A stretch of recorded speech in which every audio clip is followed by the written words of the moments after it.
नमस्कार, अक्षर मराठी या यूट्यूब चॅनलमध्ये आपलं सर्वांचं पुन्हा एकदा स्वागत आहे। आजच्या व्हिडिओमध्ये आपण कारमध्ये येत असणाऱ्या वॉर्निंग लाईट्स पाहणार आहोत। वॉर्निंग लाईट्स पार्ट 1 या व्हिडिओमध्ये आपण 15 वॉर्निंग लाईट्स पाहिल्या होत्या व त्यातील काही लाईट्स व्हिडिओ खूप मोठी होईल म्हणून आपण काही बाकी ठेवल्या होत्या, ज्या आजच्या व्हिडिओमध्ये कव्हर करणार आहोत। या लाईट्स कशामुळे येत असतात, त्या लाईटचा अर्थ काय आहे हे बऱ्याच जणांना माहीत नसल्यामुळे आपण त्याकडे दुर्लक्ष करतो, तर असे अजिबात करू नका। यामुळे तुमच्या गाडीचे व स्वतःचेही नुकसान होऊ शकते। त्या वॉर्निंग लाईट्स कोणत्या आहेत हे आपण पाहूया। तर चला सुरू करूया।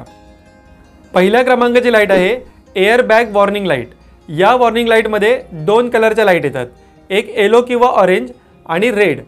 येलो किंवा ऑरेंज कलरची लाईट आली तर एअर बॅग डिसेबल झाले आहे, ते काम करणार नाही असे समजते। रेड कलरमध्ये लाईट आली तर अशा केसेसमध्ये त्या गाडीची एअर बॅग ओपन होणार नाही व एअरबॅगमध्ये प्रॉब्लेम झाला आहे असे समजते। या केसमध्ये सर्वप्रथम गाडीला स्कॅनर लावून घेतले पाहिजे। पूर्ण डिटेल्स तुम्हाला त्यामध्ये दिसेल, जसे की वायरिंगमध्ये काय प्रॉब्लेम असू शकतो, क्लॉक स्प्रिंग खराब असेल किंवा एअरबॅगचे जे मॉड्यूल आहे त्या मॉडेलमध्ये काही प्रॉब्लेम असेल तर अशा प्रकारची लाईट येते। त्यामुळे तुम्ही सावध असणे खूप आवश्यक आहे।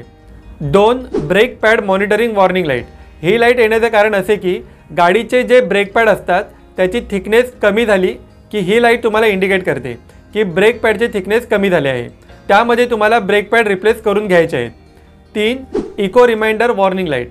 या लाईटबद्दल बऱ्याच जणांना माहीत असेलच की ग्रीनमध्ये आली की ऑन आहे आणि येलोमध्ये आली की ऑफ आहे।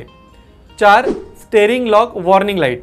ही लाईट येण्याचं कारण की fuse, relay, steering control model यामध्ये काही प्रॉब्लेम असेल तर अशा प्रकारची वॉर्निंग लाईट येत असते।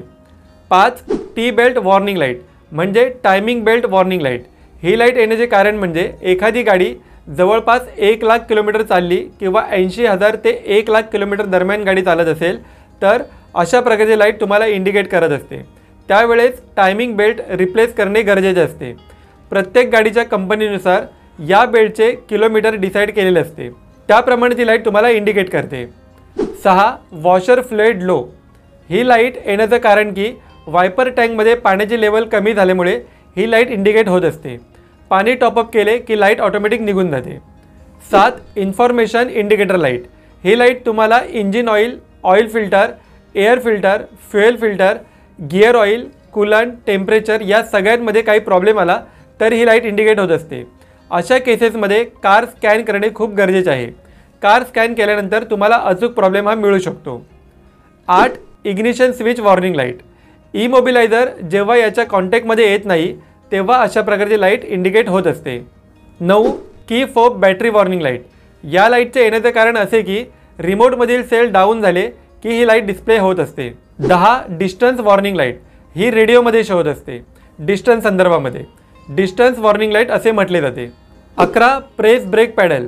ही लाईट मोस्टली ऑटोमॅटिक कारमध्ये पाहायला मिळते, जसे की ग्रीन कलर दाखवत असेल तर ब्रेक प्रेस करूनच आपल्याला गाडी चालू करायची असते आणि तीच जर येलो कलरमध्ये येत असेल तर मॅन्युअल कारमध्ये गाडी स्टार्ट करण्यासाठी क्लच प्रेस करा असे ती इंडिकेट करत असते। 12 एअर सस्पेन्शन वॉर्निंग लाईट।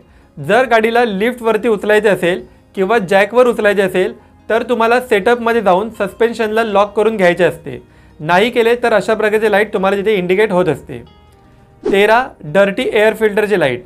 ही लाईट येण्याचे कारण की एअर फिल्टर चॉक असेल तर त्याला साफ करून किंवा चेंज करून घेणे गरजेचे असते। 14 फॉल्ट प्रॉब्लेम। ही लाईट येण्याचं कारण की इंजिन मॅनेजमेंटमध्ये काही कमतरता आली तर अशी लाईट येथे दिसून येईल, परंतु याबरोबरच दुसरी एक लाईट येते ती म्हणजे PRND लाईट। या फॉल्टी प्रॉब्लेममध्ये ही लाईट खूप मोठे एरर इंडिकेट करत असते, जसे की सिंगल P, R, D किंवा N यापैकी कोणती सिंगल लाईट ब्लिंक होत असेल तर तुम्हाला मेगाटॉनिकला चेक करावे लागेल।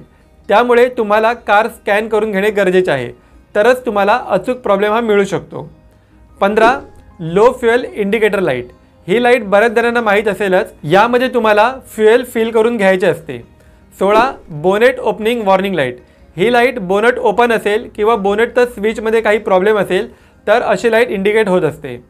17 डोअर ओपन वॉर्निंग लाईट। ही लाईट एखादा डोअर जरी ओपन असेल तर अशी लाईट इंडिकेट होत असते किंवा डोअर स्विचमध्ये काही प्रॉब्लेम असेल तर अशी लाईट तुम्हाला इथे दिसून येईल। 18 बूट लीड वॉर्निंग लाईट। ही लाईट येण्याचं कारण की एखाद्या वेळेस डिकी डोअर ओपन असेल किंवा काही स्विच व सेन्सरमध्ये प्रॉब्लेम झाला असेल तर अशा प्रकारची लाईट येथे दिसून येते. 19 बल्ब मॉनिटरिंग वॉर्निंग लाईट. ही लाईट येण्याचं कारण की गाडीमध्ये असणारे कोणतेही बल्ब जर खराब झाले तर ही लाईट दिसून येते. 20 सीट बेल्ट वॉर्निंग लाईट. ही लाईट येण्याचं कारण की सीट बेल्ट लावला नसेल तर अशा प्रकारची लाईट इंडिकेट होत असते.